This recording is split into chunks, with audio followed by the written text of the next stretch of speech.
સુરતના સરતાણા વાલક પાટિયા પાસે પોલીસની પ્લેટવાળી ખાનગી કારમાંથી બે ઇસમોને સ્થાનિકોએ બિયરની બોટલ સાથે ઝડપી લીધા હતા અને બંને ઇસમોને સરતાણા પોલીસને સોંપ્યા હતા। સુરતના સરતાણા ખાતે આવેલા વાલક પાટિયા પાસે એક ખાનગી કારમાં બે ઇસમો દારૂ પીતા હતા। તે દરમિયાન સ્થાનિક લોકોએ આ કારમાં પીધેલી હાલતમાં બેસેલા ઇસમોને બહાર કાઢ્યા હતા અને કારમાં મૂકેલી બિયરની બોટલો પકડી હોબાળો બચાવ્યો હતો।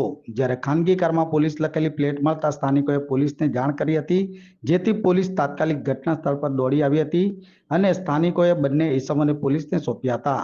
તો સરતાણા પોલીસે બંને ઇસમને ઝડપી આગળની વધુ તપાસ હાથ ધરી હતી।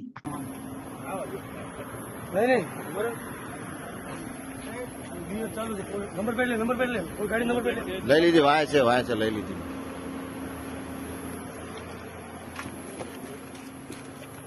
લાઈવ જ છે તમતા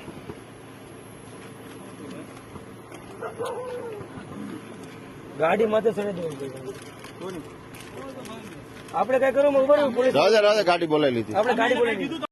જે બનાવ બન્યો છે એ ગાડી જે છે એ આરોપીઓએ પોલીસ લખેલી પ્લેટ જે છે પોતાની ગાડીમાં રાખી પોલીસ તરીકેની ઓળખ આપેલ છે અને વાલક જંકશન પાસે પોતે પોલીસે આવું જણાવી અને ત્યાં રેસ્ટોરન્ટ પર પણ પોતે પૈસા નહીં આપ્યા અને ત્યાં એને ધમકી આપી પૈસા માગતા એને કે અમે તમને જાનથી મારીને તમારી પર ગાડી ચડાવી દઈશું, આવી રીતની બનાવ બનેલ છે।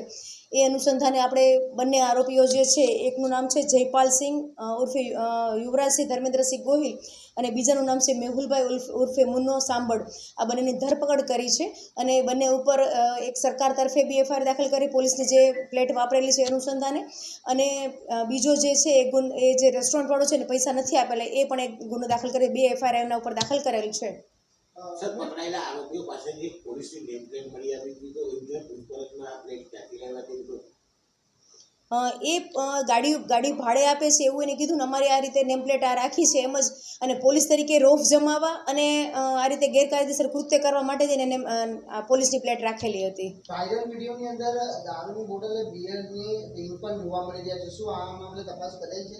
હા, એમની અત્યારે પૂછપરછ ચાલુ છે, કારણ કે જે ટીન મળી આવ્યા છે ખાલી ટીન છે અને એ ગાડીમાંથી મને પ્લેટ અને ટીન જે છે હાલ આપણે કબજે કરેલા છે। ક્યાંથી લાવ્યા છે, શું કર્યું છે, આપણે તપાસ કરીએ છીએ। હું ક્યાંના રહેવાસી છે આ બંને? બંને સુરતના રહેવાસી છે, મૂળ જે છે એ ભાવનગરના રહેવાસી છે બંને।